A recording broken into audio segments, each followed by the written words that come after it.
like, hold up, these looking real good, you know? And so ever since then, I just started charging like $10 a set. Wow. I took a little suitcase across campus. I was like, book your appointments. I'm coming to your dorm. We set up on the little desk they had in the dorm. I was literally in everybody's dorm doing their nails for $10. Get your water and keep some wine. I should have had some wine. With exposure, execution, and consistency, there is nothing you can't do. Just keep planting. Hello, everyone. Thank you so much for tuning back in to another episode on the Responsible Homegirl podcast. I am Kiani, the Responsible Homegirl, and this is a space that I have created so young adults can become financially responsible and wealth conscious. So the way that I do that through this platform is by one, sharing financial education, and then two, interviewing amazing entrepreneurs who are building their wealth through business.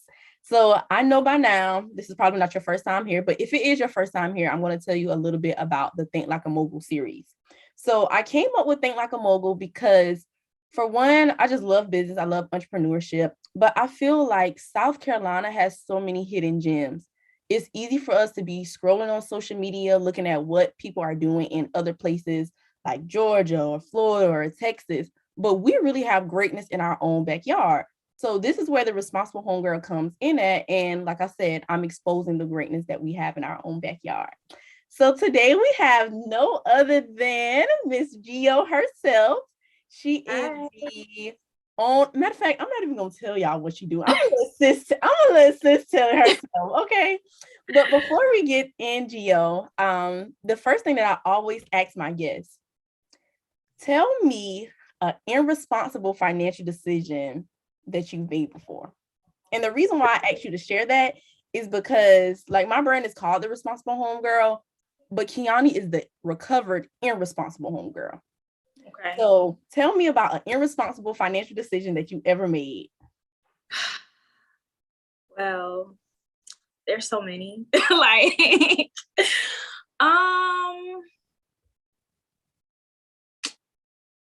I'm trying to think of something very significant that I did. Oh, to me even like coming into like my, where I am today. I used to party a lot, and I had just moved out on my own into my own apartment, and I actually got drunk and I spent all of my money at the bar, and it was rent day the next day, and I was turning around looking crazy, like where I'm about to come up with this money. And that's when I kind of figured out, like, hey, I don't want to be in this position again. Like, girl, you need a place to stay. You don't need to be spending all your money buying drinks for everybody at the bar. So I got it. That was definitely a significant moment for me in my life. Yeah. And actually, like, your story resonates a lot with me, because that's even like how I started taking money more seriously, because I went to the College of Charleston and I went completely debt free. Yes. And my last year of college, girl, I moved off campus. My mama was so against it. So November of 2019 comes, and December 1st, when the first rent is due. And I'm looking at my bank account and the money is not in there for my rent. And just like you just said, like, I cannot be living like this. That is really what made me say, okay, Kian, you're gonna have to do something different. So yeah. I didn't call my mom and ask for help. What did you do? I did. I didn't come from a bad background or a bad family. Not that their families are bad because their financial situation, but it was something in me that just didn't like asking my parents for money, because I made this decision to move out on my own and be an adult on my own. So that comes with a price. So I did end up asking mommy and daddy for a little help, but they let me know this is like not going to be a every month kind of thing. So and it was my pride. I really want to hear my mama say, "I told you so." First words, and then again, I'm happy that me and you, we have very similar stories, but we reacted to them differently. And I know that there's people listening or watching this right now who can relate to my way of doing it and your way of doing it. But I just like to always start off the podcast with that, because even with you being as successful as you are right now, it shows that you have had times in your life where you have made irresponsible financial decisions. Mm-hmm. So still now, trying to get right, you know. yeah. And thank you for even saying that, because it's a journey. Yes, it is. So now let's get right into the episode. Can you share with my audience, how did you grow up and what kind of led you to doing what you are doing today? Okay, so I'm a military brat. I moved all over my whole entire life, but I am born and raised in Sumter, South Carolina. So that actually, like, I don't know why, but I've always considered South Carolina just my home, where I wanted to be. Even though I was like in Hawaii or Texas, I always wanted to be home. So I mean, I'm blessed that I've got to see many people across the country. I've got to make great connections with people, and being a new girl in school also gave me like the great communication skills that I need for what I do today. Yeah. So being that all ball out every 3 years has really, it's made a positive impact in my life, because I'm able to click with my clients today. So I don't know if most of you guys know, but I am a nail technician, and I branched out and opened my storefront, my salon. Yes, thank you. August 6th of 2021. I actually ended back up in South Carolina because my dad's last duty station was in Louisiana, and we were told, well, I was told, hey, if you want to go to college for free, you need to go back home to go to college. Because at the time I was like, oh, I'm gonna go to LSU, like with all my friends. And I was like, okay. So I chose Winthrop because my mom, she's an alumni of Winthrop. She's a teacher now. So yeah, I wanted to follow in her footsteps to go to Winthrop. I went my first year, and it was a completely different atmosphere for me. South Carolina, what I've known it to be like when I was little, it just kind of wasn't the same for me when I moved back. Of course, nobody knew me again. And like, imagine at 18, like trying to make friends all over again. It's a little hard. So I tried to do the little, you know, whenever you go to college, they make you like, you know, mingle with everybody, try to make friends and stuff. So I did that. But then my financial situation came into play, and basically I wasn't allowed to go to college for free. Unfortunately, my stepdad, he didn't think I was going to finish, so I wasn't able to use the GI Bill, which was promised to me.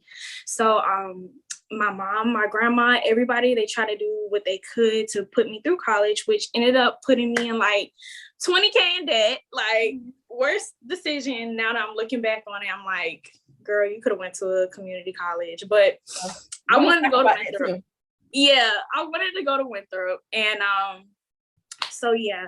Anyway, so I ended up not having like money. I was short on money for like textbooks, just food, because I didn't want to eat in the cafeteria every day. You know, and even like buying clothes for myself, just things like that. I was used to living a life under my parents, you know? So it was a bit of a shocker for me. And then being in a new environment, that took a toll on me. So I was originally into makeup. In New Orleans, I was doing makeup for like proms. I was just doing makeup for all occasions. People started booking me when I was literally in high school for doing makeup. That's why your face beat now. Girl, yeah. But so yeah. So anyway, I came to Winthrop thinking, okay, you know what? I could just pick up my makeup business here. We could just keep it going here. But I realized there was no demand for makeup where I was at. So I was like, okay. And I just started thinking, like, what can I do to like just make some money? Because I was like, you know, I was already working at the McDonald's on the side of the street, across the street from Winthrop's. But that was just I wasn't getting enough hours. It just wasn't giving, So I was like, you know what? I was seeing my best friend in New Orleans. Her sister did nails. Shout out to ASAP Nail Bar. She literally inspired me. I wanted to be like her so bad because she just did nails like so good at the time. Mm-hmm. Still does. So yeah, I was like, you know what? I'm gonna do nails. I literally sat in my dorm and I was like, I'm gonna do nails one day. And my boyfriend at the time, I was like, you know what? I'm gonna do nails. He was like, okay, how much you need? And I was like, give me $300. That was a blessing in itself right there. Right. And he was like, okay, so he shot me 300. Went on Amazon. This was like in 2018. 2018, end of 2018. And I literally bought everything off Amazon and I just started. My cousin, I told her to come up to my dorm. I was like, hey, I'm going to do your nails real quick. Like, let me just do a tester. And if these turn out good, I can start doing nails here. So anyway, my cousin, Aaliyah, love her to death. We grew up together, South Carolina. Did her nails in my dorm and I was like, hold up, like these good, because I used to get my nails done a lot, so I already knew the process and everything. So I was like, hold up, these looking real good, and so ever since then I just started charging like $10 a set. Wow. I took a little suitcase across campus. I was like, book your appointments, I'm coming to your dorm. We set up on the little desk they had in the dorm. I was literally in everybody's dorm doing their nails for $10. But you know what? I didn't realize I started at homecoming time and I didn't know what homecoming was, but apparently it was like, everybody's getting all cute, getting ready. So that literally blew my business out the way. Yeah. So that's really how everything came to be, honestly. Girl, oh my gosh. For one, I love this story and it's so much that I want to unpack. Yes. So the very first thing, you just came to campus and you said, okay, I'm gonna do makeup. But you noticed that it wasn't a demand for makeup. So you did what most people wouldn't do. Most people, they would get in their feelings like, oh, this ain't working, blah, blah, blah. I'm just sticking with McDonald's. But no, you said, okay, I'm gonna find something else to do. And not only that, you used somebody else that you kind of knew back in New Orleans and you use that as inspiration. And I feel like sometimes a lot of people today, they get intimidated by what other people are doing instead of getting inspired. So that's super good. Yes. I honestly, don't get me wrong, I was discouraged a lot, but when I was receiving that discouragement, I actually just took it as motivation. And I was looking at like, how you see all these nail inspiration pictures. I'm like, that's going to be me. I'm going to keep going until I feel like, I'm where I want to be at. Yeah. So initially, because you didn't say anything about you going to nail school or anything. So how did you learn? Self-taught, honestly, getting my nails done for years.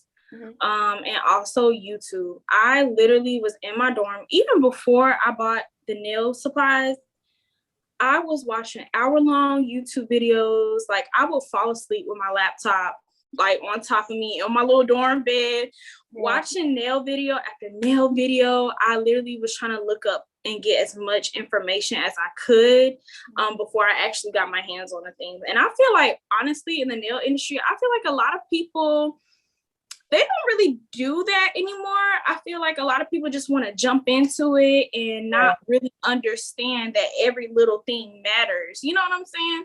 When it comes to, constructing a full set. You studied the craft. Yes.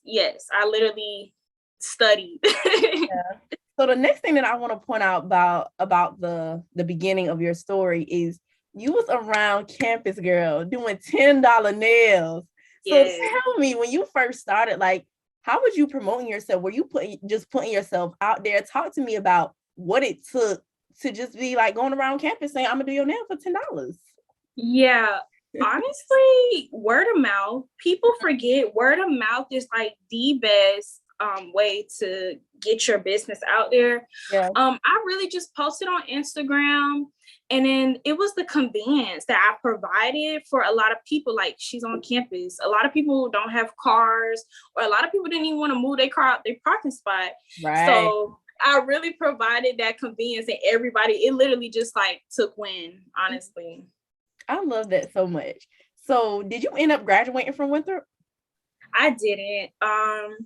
I don't regret it, but I was going for business and entrepreneurship. And at the time, this is not to discourage anybody from school, but at the time I was just like, I was thinking in my head, I have to do this in order to be an entrepreneur, which a lot of people, still to this day, I talk to people, they have that misconception of, hey, if I go to school for business, I can open me a business. No, you can open a business literally like today, right. You know what I'm saying? As long as you, take the necessary steps. So there's no degree required to be a business owner. And I felt like in school, I'm a very impatient person. And that's literally hurt me a lot because I'm impatient. It can be a good and a bad thing. Mm-hmm.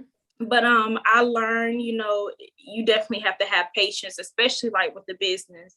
So I really was so impatient that I felt like I was wasting my time, like going to classes and just, I don't know, I feel like my life was passing me by, and I sat there and I thought to myself, I was like, do I want to do this for another 3 years? And I'm such a visual person. Everything that I do, I have to like write it out. I have to draw it out. I have to see it in my head.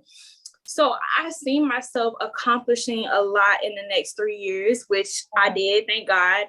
But yeah, it was a serious conversation I had to sit down and I had to have with myself, because I was like, look, you're about to drop out of college, and your mom and your grandma just did everything they could to get you here. And you about to sit up here and leave. So I really thought to myself, my parents were not on board at all. Really? Nobody, when I told them I was going to do nails, they were looking at me like I was crazy. Like, wow. At the time, it wasn't a lot of nail techs like how we have today. At the time, it was literally nobody doing it. I mean, it was a few, but it wasn't a lot. And so yeah, they looked at me crazy, and I was like, you know what? I'm going to do this. Like, no, like, I told my grandma when I ordered the stuff, she was just looking at the stuff like, what is this?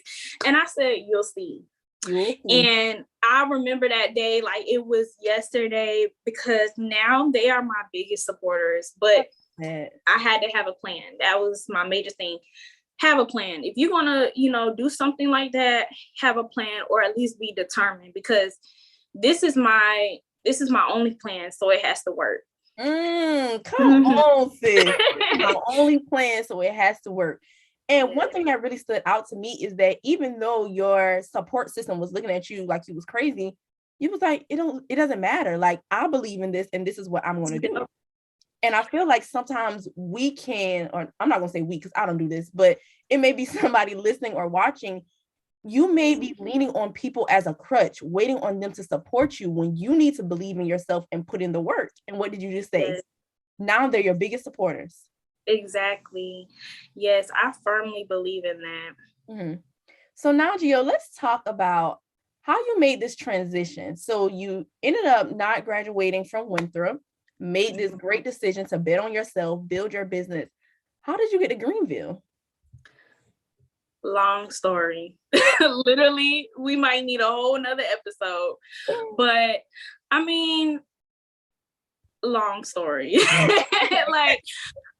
Okay, so I'll try to make it short, but I literally was going through like so much. So honestly, not only did nails was the only thing that made me drop out of college, but I was also going through a lot of personal things. And I feel like that's not talked about a lot when people are going to school. You still have to deal with real life issues at the same time, and some of those real life issues can be very hard. So at the time I found out my dad wasn't really my real biological father. So I found that out a year before I went to college. So coming into college, one day I was like, you know what? I'm going to find my dad. So I ended up finding my biological father, which introduced me to some of my brothers and sisters. And this is why I always say this is God's plan. This is nobody but God. I mean, I believe in God, you know, and I believe he has his hands on my life. So I feel like even when you do things that may not be how he wants you to do things, it can still all somehow work together for your good. Everything. So, yeah. So anyway, I found my biological brothers and sisters, and they introduced me to, well, one of my brothers, he lives in Miami. He found out I was his sister, so he came down to see me, and he brought his girlfriend and their kids. And so at the time, they were going to see my brother's girlfriend's brother. So it's so weird. It's so weird. Anyway, saw him. We both fell in love with each other, and he was like, "Why don't you do a pop-up in Greenville, like with your nail stuff?" And I was like, "Okay."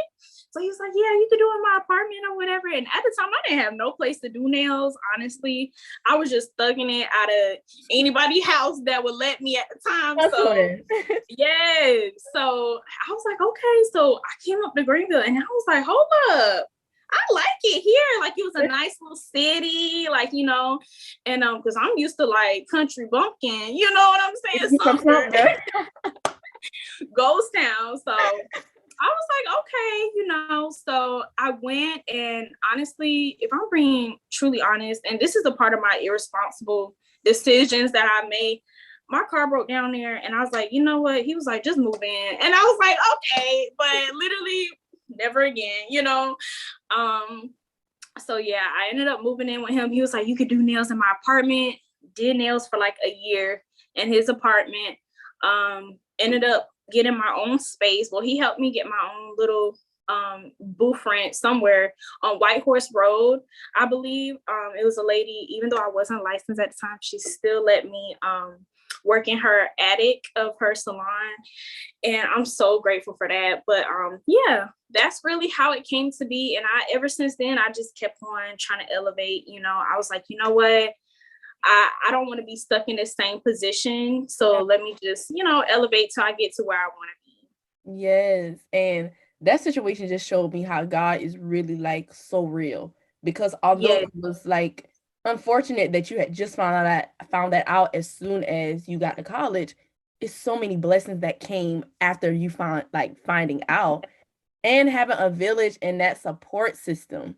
Yes. I always tell everybody that I try to talk to, like, the world can make it seem like being independent is like, ooh, girl, you to go. But no, God made us to be interdependent. Everybody needs somebody.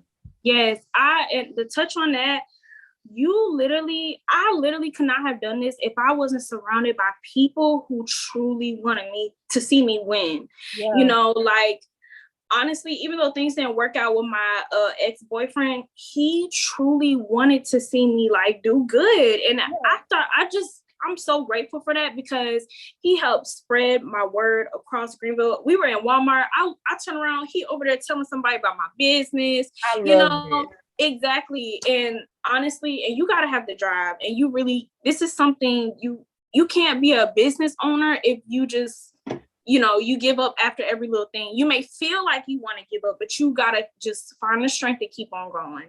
Talk about it. Exactly. Girl, it's just something in you that I'm just sensing, like, I don't know, like, it's one thing that has been on me lately is Luke 11:8, and it's just 2 words: shameless persistence. And just by you sharing your story, I just think that like you embody that. No matter what, you're gonna persist. No matter what, you're gonna persist. So I love that so much. Thank you. So now, you talked about how you got to Greenville. What made you say, how old are you again? Are you 22 or 23? 22. Okay, so, and you opened your shop last year. So what made you say, I'm going to bet on myself and I'm going to open up my own salon? Girl, to be real with you, I was getting burnt out doing nails, and I forgot. Let me go back to when I was in that lady's attic. Okay. Unfortunately, somebody did call state board on me because I was unlicensed at the time, and I was in cosmetology school. I was actually going to Greenville Tech. I was doing the year program, and it was just taking too long. It was 8 a.m. to 5 p.m. every day, and I do nails for a living, so that just was not working out for me. I'm like, hey, I still got to pay rent, you know what I'm saying? And on top of that, booth rent, you know, and so I was like, you know what? It's like, I need to find a school that's literally catered to just nails. And I stumbled upon a nail technology school that allowed me to literally be there from 9 a.m. to 2. The tuition was very low. I literally just had to do what I had to do and get 300 credit hours. And that was it. You know, I was out within like 2.5 months. So wow. So I did that. Somebody called state board on me. I was like, you know what? I'm not going to risk you or your salon. I'm just going to work from home. And at the time, I had just moved into my dream apartment. Like, I was staying in a crusty, dusty apartment after I left my ex-boyfriend. And I literally wrote down, I was like, hey, I'm going to save $5,000. I'm going to move into this apartment. And this is when COVID hit, unfortunately. This is like right before it started.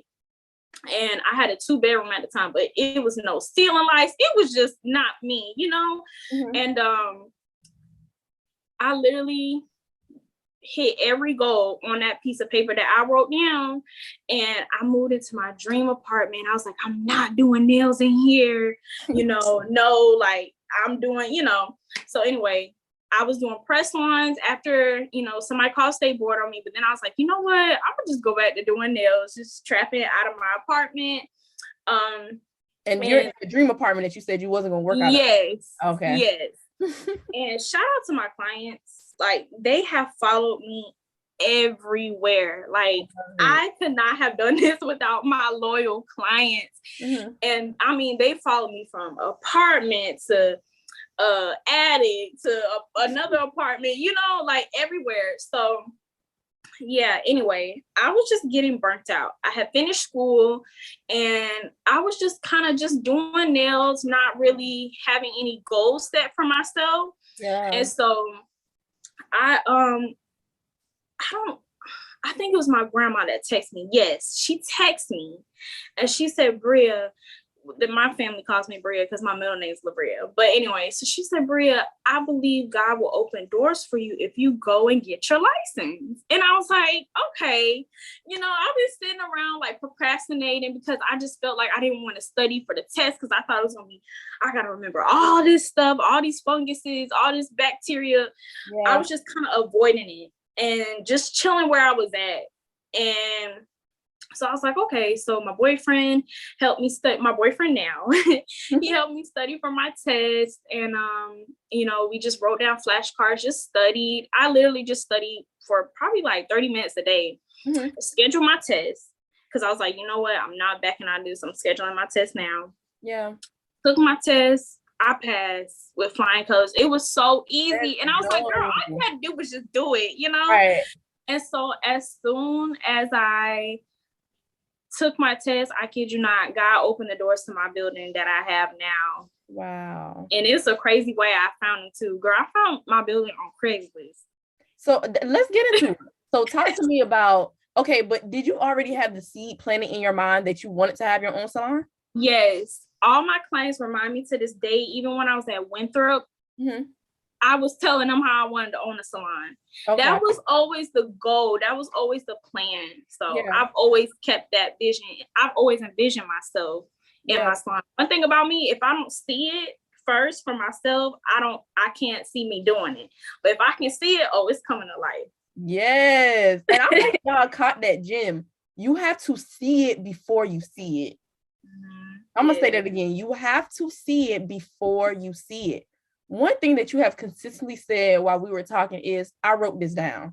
I wrote it down. It's some of y'all walking around here with just things, just taking up real estate in your mind. But literally, it's in scripture. Write the vision and make it plain. It may not happen when you want it to happen. It may not happen in 2 months. It may not even happen in 2 years. But if you keep your eye on that, if you keep that vision in the back of your mind and you keep working at it, you will manifest it. Yes. Yes. So talk to me about how you found this building on Craigslist, sis. Girl, honestly, I think we was just coming out of quarantine. I'm so sorry about the dogs in the back. I was just getting ready to, no, the city, everything was just getting ready back to open up. And I was like, you know what? I'm just going to look for a building because I was writing things down again, setting goals. And I literally was like looking on Google and I was like, okay, like these spaces are nice in Greenville, but Greenville's up and coming. So a lot of spaces were very expensive, and especially in the city of Greenville. Right. And something just said, go on Craigslist. Like, I don't know what told me, obviously God, but like at the time I'm just like Craigslist, so I go on Craigslist and I'm just looking up business spaces. And of course I didn't see anything. I was just seeing like office rent spaces on the first like 3 pages, but I just kept going, girl. I was bored. I just kept scrolling. And then I seen that space. I'm like, hold up. And then I seen a price. I was like, what? Ain't no way. So I looked up the area and I'm like, girl, I live 6 minutes away from my building. Get this. My boyfriend and I were obsessed with this Jamaican restaurant, like so much, like within that week or two prior to me finding the building. And we were eating right next to my building, which is so crazy. We kept going there because it was so good. And I did not know that was going to be my building. Yeah. So when I seen on Chris, I'm like, hold up, this is right beside the Jamaican restaurant. Like, it was crazy. So I emailed them. I did not expect to get an email back, but I'm like, this is it. I'm telling my cousins, I'm like, y'all, look, I found a building. Right. I'm telling everybody. And I emailed them and I did not expect to hear anything back, honestly, because it was Craigslist. Like, I didn't think I was going to get something back the next day.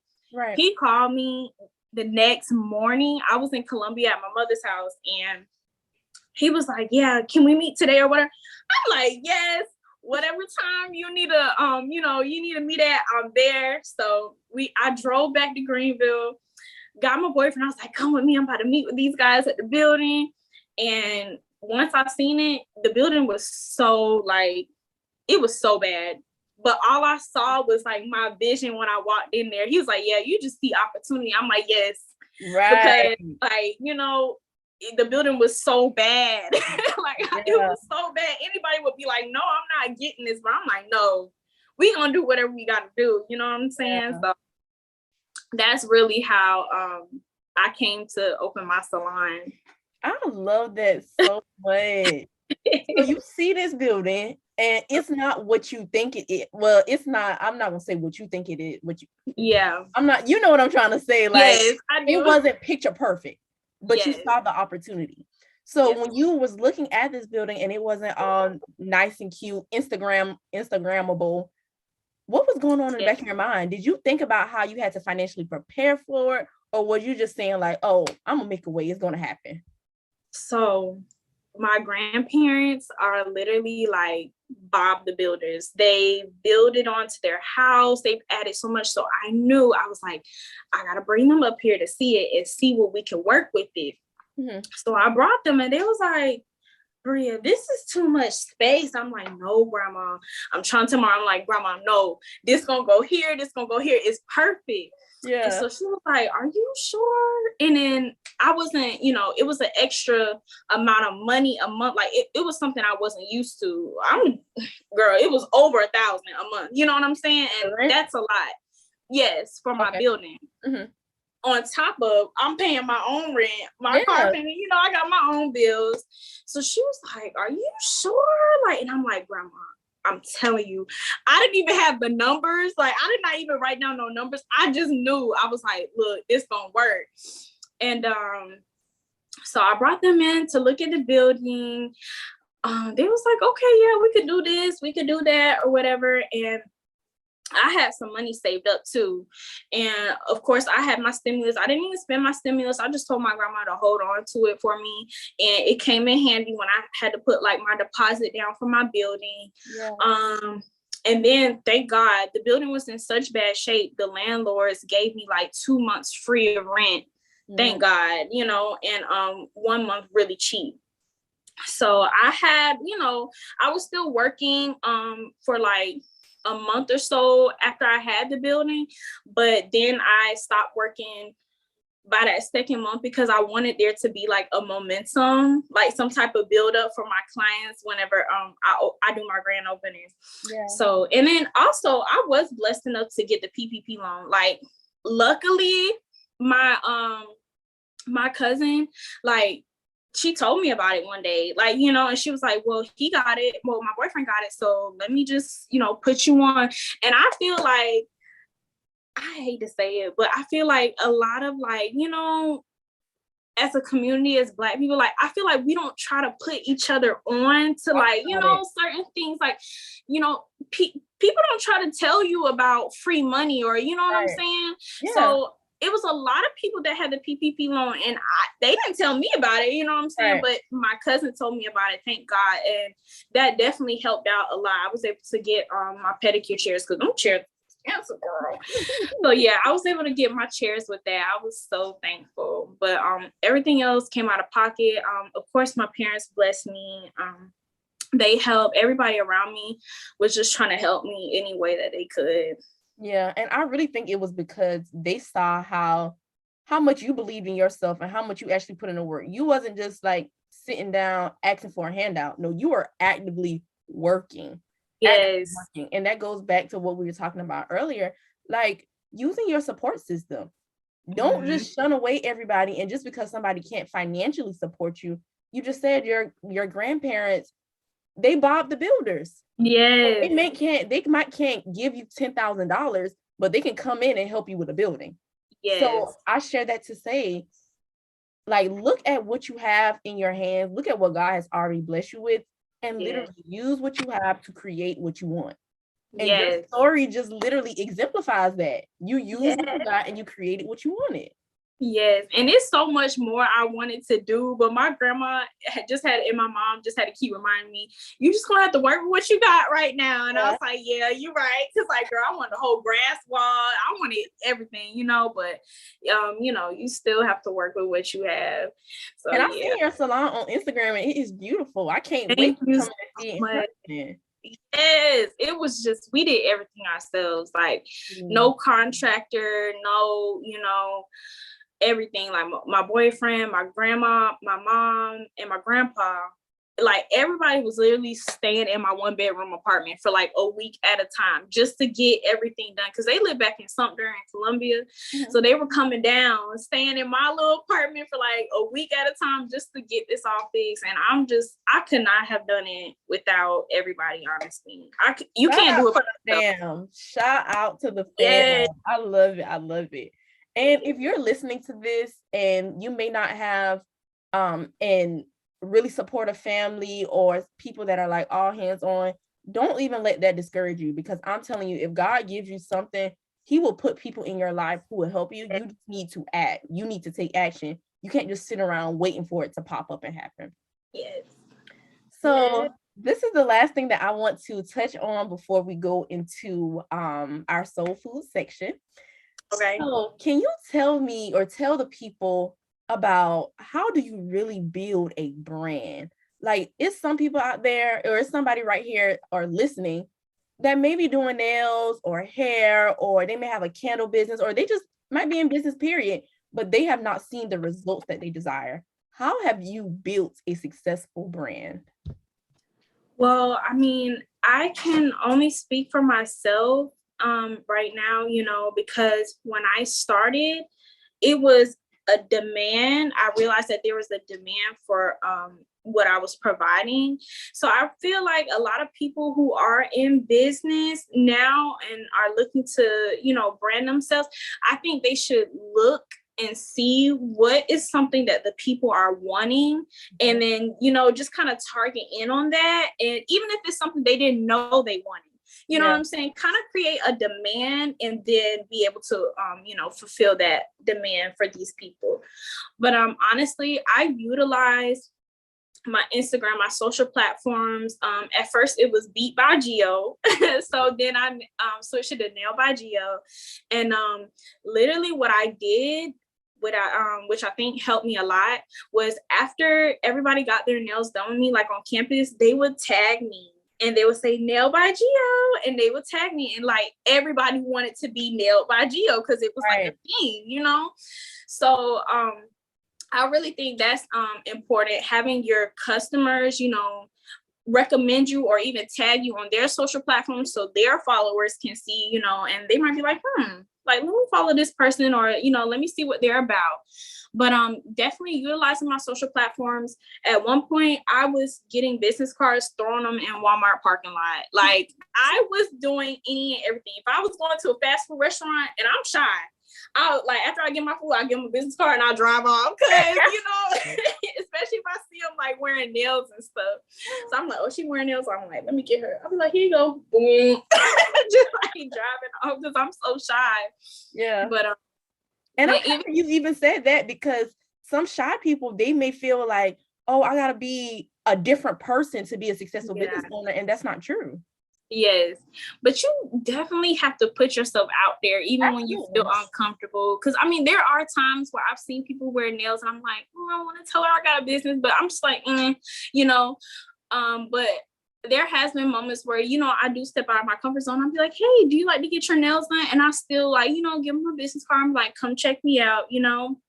But I mean, it's just what you make it, honestly. The more effort you put in, the more you're going to get out. Marketing yourself, and I'm still working on marketing myself, because even there's times I'm going out and I'm looking busted and crusted. I'm like, I want to tell somebody about my business, but I look like a homeless person, you know? So, I mean, I'm still working on that part and still trying to, you know, create a brand. It's not where I want it to be yet, but I know it's going to take me some time and me to stop being late, honestly. So, yeah. And one thing that you didn't touch on, but I love about your salon, is you allow walk-ins. Yes. Most Black nail technicians, it's mostly appointment only. And granted, I get it, because it's only one you. We don't necessarily have a lot of Black-owned nail salons where you have multiple nail techs. So can you tell us about your vision with allowing walk-ins and with you building a team, because you do have other nail techs in your salon? Yeah, I'm so glad you asked that. Because I realized there was a demand, and there was nobody really catering to that demand, that people wanted these nice nails, you know, of course, like, you know, produced by Black nail technicians mostly. So I was like, you know what? I know people want walk-ins. People want convenience. So I'm going to give that to them. And I realized, I even worked in a nail salon myself. After I left Winthrop, I worked in a Vietnamese nail salon. But so I got to see like how she did things. I worked in there very briefly, like probably a month. So I got to see how she did things, and I was her favorite. She's like, Gio, like, I knew I was her moneymaker. That's why she loved me. She's like, you make more money than all these girls in here. And I was commission based, so she was getting a percentage of everything I made. But one thing I liked that she did, she provided everything. I didn't have to order everything myself. So I was like, you know what? I'm going to take that and I'm going to do that. And I feel like a lot of people don't know this about my salon, especially when I'm like looking for girls to come work.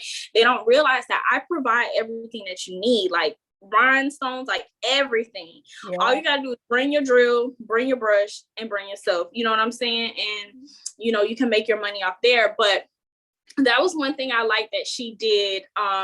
So I was like, you know, I'm gonna bring that to Greenville, because I seen we didn't have that in Greenville. But I did realize that it kind of didn't play out like how I thought it was. And I'm just being completely honest, because what we do takes time to produce quality. Like how we do it takes time. And I think a lot of people still aren't understanding of that, because they're used to going somewhere quick, fast, you know, get what you need in and out. But I'm like, you know, they'd be like, oh, the wait time is this, like, it's 2 hours. I'm like, yeah, because, you know, it's probably going to take us 2 hours to produce, you know, what the client's asking for. So we do take appointments and walk-ins, but honestly, I'm kind of thinking about moving towards appointments because of that, but I'm not sure yet. You know, I'm just going to see how things play out. Yeah. But yeah, that was something I really wanted to do, was have the walk-ins, because I know people love, you know, the convenience. Right. And even if you do have to switch to appointment only, I think that goes to the beauty of entrepreneurship, or not even the beauty, really one of the requirements is experimenting. You have to Yeah. test. You don't know if it's going to work until you try it. Yes, Then switch exactly. things up.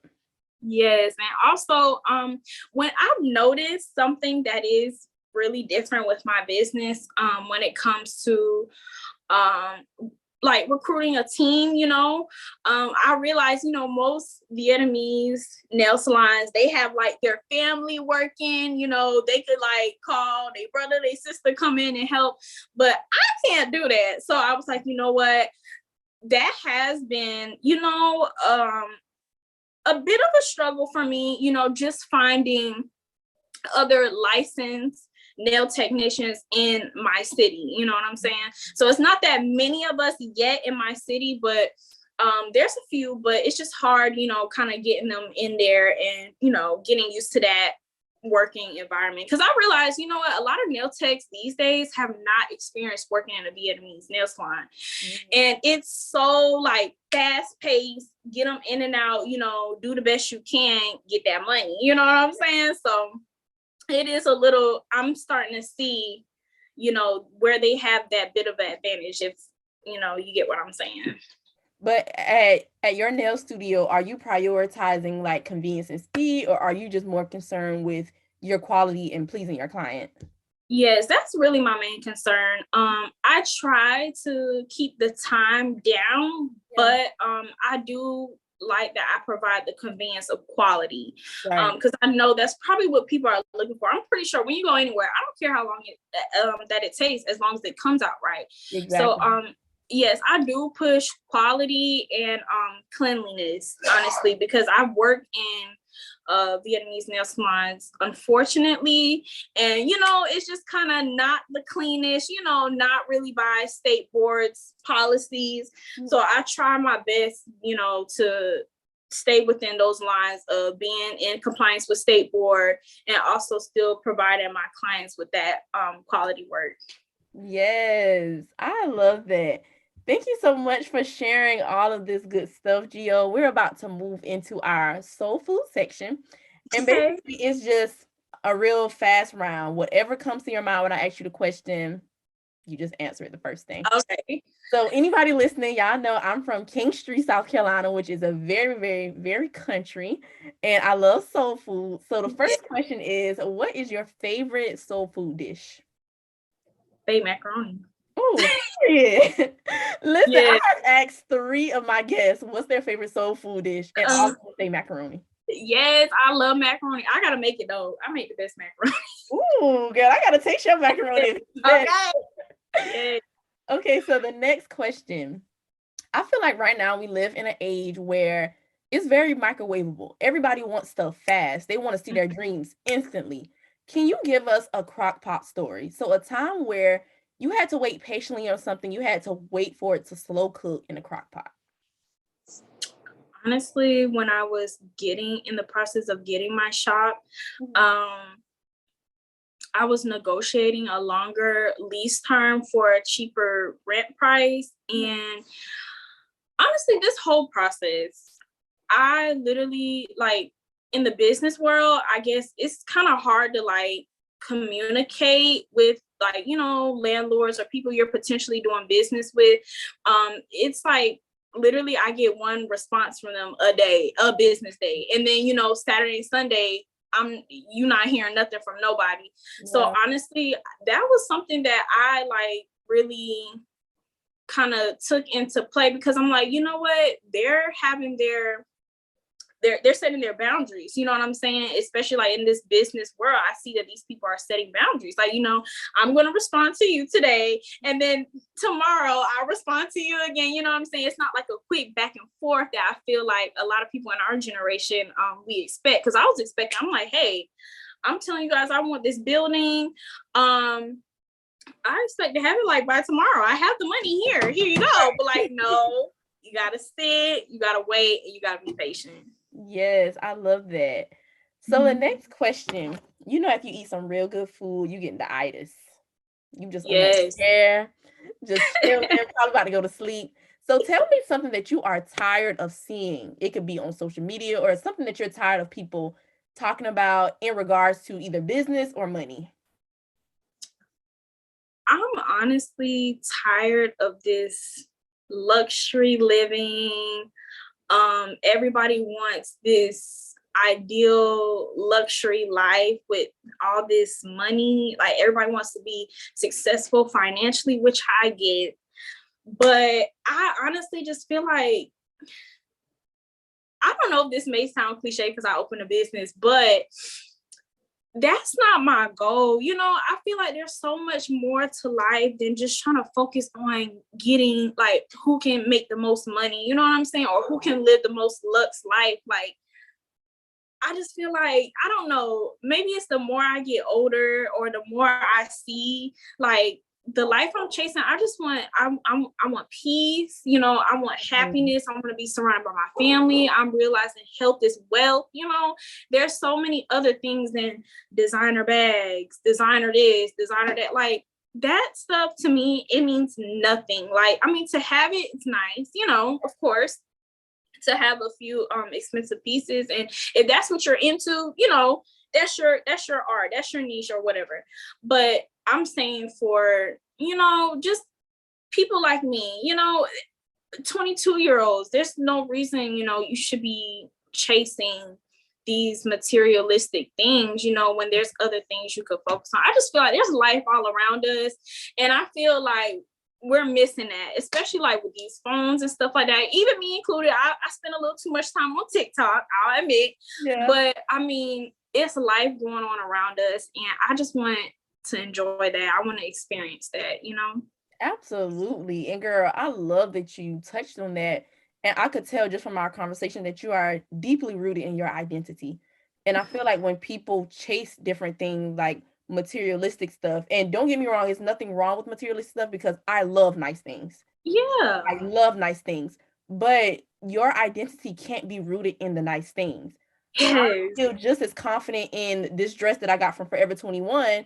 And if you stand there right beside me and you got on a Gucci dress, it's okay. I still know that I'm valuable. So I'm happy that you shared that. And I want everybody listening to know that stuff does not define your value, your worth, any of that stuff. And I love that you said it's so much life around us. Yes. Yes, girl. So our next question, what is your go-to? When we have our go-to soul food dish that it never misses, it never disappoints. For me, it's yams. But tell me, what is your go-to that keeps you motivated and inspired to building your business and creating the life that you desire? What you mean? Like, I need you to like, what's your, it doesn't, you have to have this to keep you going. So my go-to would be my morning time. Like, I have to spend some time praying, my devotional time, reading a book, something to get me still before I just jump into the day. What's your go-to? So it's not something I have to do every day, but I feel like my go-to to keep going, I need inspiration. I need to see something new. I don't know if maybe I have some ADHD or something, but I have to experience something new. I feel like every once in a while I get inside of this place. I'm like, you know what? For me, I like to live, this is my little saying, I like to live every day different from yesterday. So I always try to do something even if, I'm baking cupcakes from scratch today. Just something new, a new experience for me. That gives me something, I don't know, it just makes me happy, and it makes me feel like, I can keep going. Yes. Okay, so our last question is, that's good. So, if you eat some real good soul food, that's probably going to be the first thing that come out your mouth. That's good. So close us out with some words of wisdom, anything that you would like to tell an aspiring or current business owner while they are building their business.